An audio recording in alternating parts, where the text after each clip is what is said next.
Team India को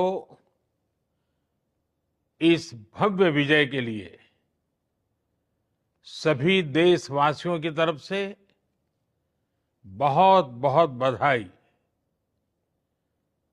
आज 140 करोड़ देशवासी आपके इस शानदार प्रदर्शन के लिए गर्व अनुभव कर रहे हैं। खेल के मैदान में आपने वर्ल्ड कप जीता, लेकिन हिंदुस्तान के हर गांव, गली, मोहल्ले में आपने कोटि कोटि देशवासियों का दिल जीत लिया। और ये टूर्नामेंट एक विशेष कारण से भी याद रखी जाएगी।